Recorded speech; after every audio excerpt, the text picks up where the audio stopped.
Hoy tenemos este programa. La idea es que yo les doy la introducción sobre Cryptosporidium, que hace parte de los protozoos intestinales oportunistas. Vemos las dos ponencias que ustedes han preparado y luego damos paso a los urogenitales. Básicamente hablamos de tricomoniasis. Entonces, para que tengan sus ponencias listas, chicos, ¿vale? Entonces, Cryptosporidium es el agente causal de una enfermedad que se denomina criptosporidiasis. Hace parte de los protozoos intestinales. Todavía estamos en esa parte de protozoos intestinales. Recuerden que hemos visto amibiasis y entamoeba histolítica como agente causal número 1 de la disentería mediana.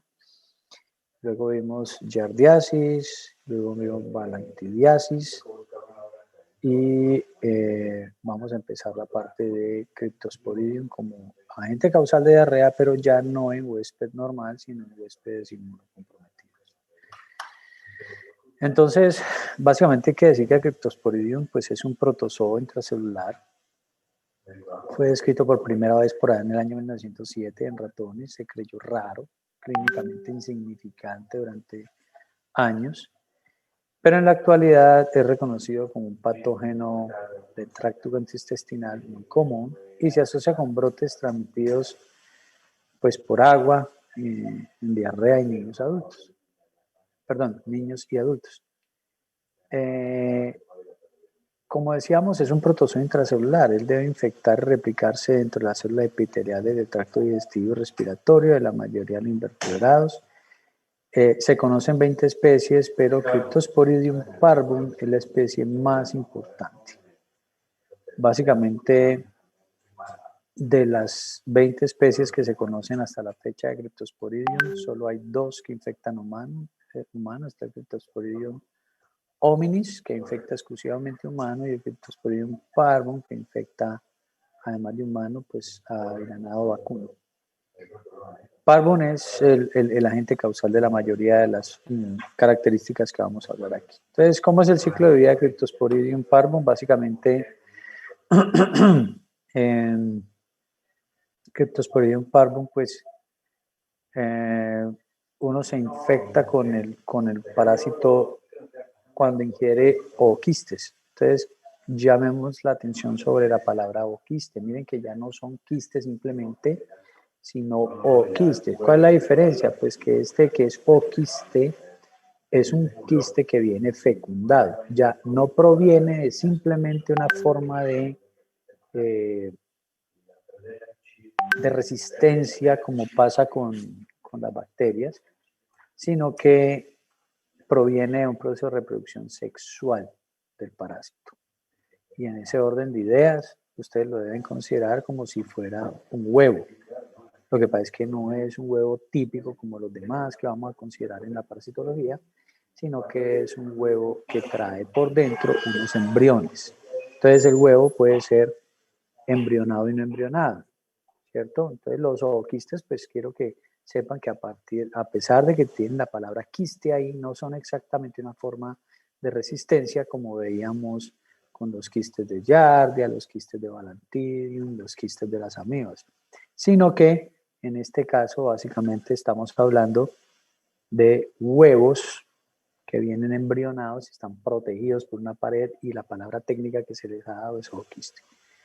Bueno, básicamente cuando se ingiere el ooquiste que ya viene embrionado, pues él se desenquista básicamente después de pasar por los líquidos pues del ácido gástrico, los ácidos biliares, las enzimas digestivas hacen que se dañe la pared celular, liberando en total 4 esporozoitos. Estos son los embriones que vienen ahí adentro. Esto se rompe, esta pared se rompe y libera los embriones, que son básicamente los 4 esporozoitos. Estos se unen a la pared celular del epitelio, la invaden, ¿cierto? Y maduran asexualmente, se reproducen hasta llegar a ser merontes, que liberan merozoitos por vía intraluminal, es decir, dentro del intestino, de la luz del intestino, ¿sí? Algunos de esos vuelven a invadir células huésped, mientras que otros maduran sexualmente hasta ooquistes que se excretan en las feces. Entonces quiero que miremos aquí esta figura. Básicamente este es el ooquiste, lo que ingerimos a partir de aguas o alimentos contaminados con heces fecales es precisamente el huevo ya fecundado con los esporozoitos adentro. Se rompe la pared celular del esporozoito aquí en el intestino gracias a la acción, pues ya dijimos, del ácido gástrico, las enzimas y los ácidos biliares. Eso libera los esporozoitos invaden células del epitelio y dentro de la célula epitelial madura hasta convertirse en merontes y merozoitos. Entonces, es como si se metiera dentro de la célula y allí pues se reproduce activamente. Algunos de esos merontes se rompen, ¿cierto? Y vuelven a invadir células, un proceso denominado pues autoinfección, mientras que otros logran madurar hasta ooquistes que se excretan en las heces. Ese es el ciclo. Aquí vemos algunas fotografías, esta fotografía de microscopio de luz normal, donde se ve cómo el Cryptosporidium pues básicamente está presente en la materia fecal. Esta es una visión en fresco, una fotografía en fresco, ¿cierto? A microscopio de luz normal. Y están diferentes fotografías en las que la materia fecal pues básicamente se tiñe con la tinción de ácido, alcohol, resistencia, la misma de la que hablábamos ahora en bacteriología con respecto a las micobacterias, pues la misma se aplica aquí y entonces lo que se ve como resultado es el Cryptosporidium con esta coloración rojiza, violeta en algunas veces, en algunos casos. Bueno, en términos epidemiológicos, el Cryptosporidium es un patógeno de tracto gastrointestinal, ubicuo, afecta a todos los grupos de edad, no tiene una preferencia exclusiva. La transmisión pues se produce de persona a persona también, pero principalmente de animal a persona, es transmitida también por agua o con menos frecuencia por alimentos que estén contaminados con heces fecales. La frecuencia de la excreción de los ooquistes fecales no es tan alta como uno pudiera esperar. En países industrializados, entre el 1 y 3% de las personas infectadas hacen esta excreción. En países con menores niveles de salubridad, pues la excreción de los ooquistes es un poco mayor, de 5 a 10%, por ejemplo, en algunos países de Asia y África. Los datos de seroprevalencia, la seroprevalencia no es más que simplemente ir con una prueba de ELISA investigando qué personas tienen anticuerpos contra Cryptosporidium. Como ustedes ya deben saber, si se miden anticuerpos IgG, lo que los anticuerpos IgG me dicen es que si están presentes y son positivos, la persona hace un tiempo considerable estuvo en contacto con ese patógeno. Entonces, cuando decimos que datos de seroprevalencia, básicamente lo que estamos diciendo es que se investiga qué personas de una población tienen anticuerpos y básicamente lo que eso nos dice es que la criptosporidiosis pues es más común de lo que demuestran algunos estudios de excreción de ooquistes fecales y hay datos, por ejemplo, de países industrializados en Europa y América del Norte en que 25 a 35% de la población tiene anticuerpos contra Cryptosporidium. Básicamente indicándonos que la prueba de ELISA para detectar anticuerpos es un poco mejor, más eficiente para estos estudios epidemiológicos que la prueba de simple observación de materia fecal con la coloración de Sin-Lince que veíamos ahora. La criptosporidiosis ha sido reconocida como una causa importante de diarrea en pacientes con VIH.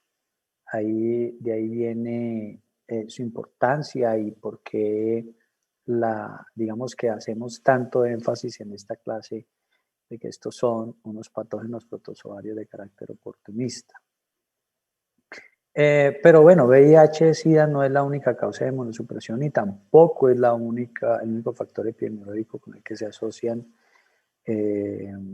esta patología, la criptosporidiosis.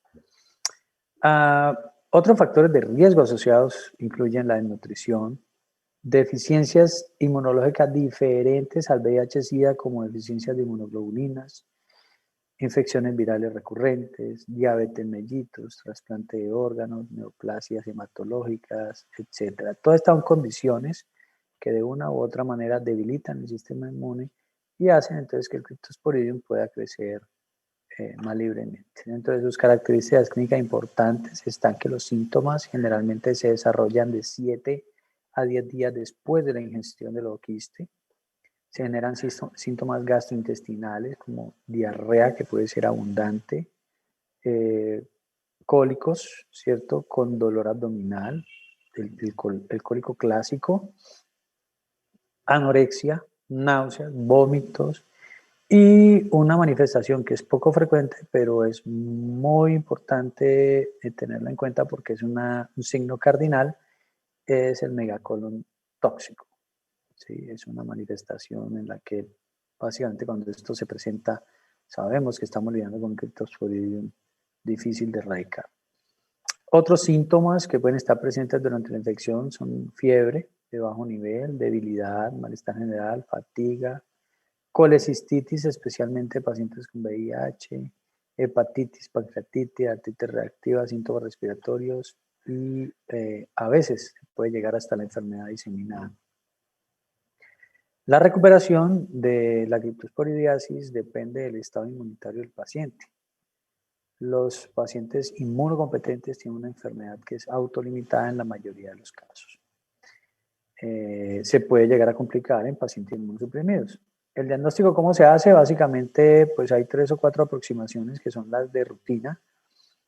Inicialmente, pues la microscopía de heces fecales. Puede ser necesario examinar varias muestras porque el desprendimiento. Recuerden que este parásito invade células del epitelio intestinal y eso básicamente lo que significa es que el desprendimiento de estas células puede ser intermitente, ¿sí? Entonces no será fácil ver el parásito en solamente un examen de materia fecal, puede ser necesario hacer un seriado. Y recuerden lo que hemos dicho de los exámenes seriados, dijimos que podrían ser cada 24, 48, 72 horas, depende del criterio clínico y del tipo de emergencia que se tenga desde el punto de vista de una infección parasitaria. Se hace entonces el examen de materia fecal y básicamente se somete a tinción con la tinción de ácido alcohol resistencia, la Sil-Nielsen, y los oquistes se tiñen de rojo. Sí, dependiendo del tipo de luz que uno utilice también en el microscopio, esta coloración puede cambiar a violeta, pero básicamente se espera que queden teñidos de rojo, así, tal cual esto. ¿Sí? Esto también es un rojo, pero en un fondo azul, entonces esto lo que hace básicamente es cambiar el contraste, pero básicamente sigue siendo teñido de rojo. Con una contratinción azul, como ustedes la ven aquí, que es la azul de metileno, o verde con verde de malaquita. La otra opción es la detección de antígenos. Se pueden usar anticuerpos monoclonales en un experimento de inmunofluorescencia o ELISA para detectar si hay antígenos de Cryptosporidium en muestras de materia fecal o de agua cuando se quiere hacer algo de estudios de salubridad. La serología, que es la detección de anticuerpos, se usa principalmente como una herramienta epidemiológica, como acabamos de verlo, básicamente para hacer estudios de seroprevalencia. Y básicamente nos ayuda a saber si existen personas pues, que han tenido contacto con el parásito, más que para el diagnóstico pues, de una infección aguda. Hay experimentos de diagnóstico, metodologías de diagnóstico mejor, que se han desarrollado basados en reacción en cadena de la polimerasa.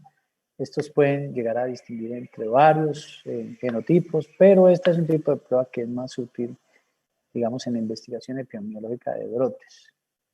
El examen histológico, es decir, sacar, por ejemplo, una biopsia de tracto gastrointestinal y someterla a tinción, pues, para ver si hay allí o no Cryptosporidium, pues tiene una baja sensibilidad y realmente muy pocas veces se usa. Respecto al tratamiento, esta es una enfermedad que suele ser autolimitada, como decíamos, en pacientes inmunocompetentes. Realmente es un problema solamente para pacientes inmunosuprimidos. En la mayoría de los casos se necesita una simple terapia de apoyo como hidratación, nutrición parenteral, esta puede ser clave. Cuando se requiere un tratamiento específico, el antibiótico, perdón, el antiparasitario de elección es la nitazoxanida, que es el agente preferido. En pacientes con infección por VIH puede,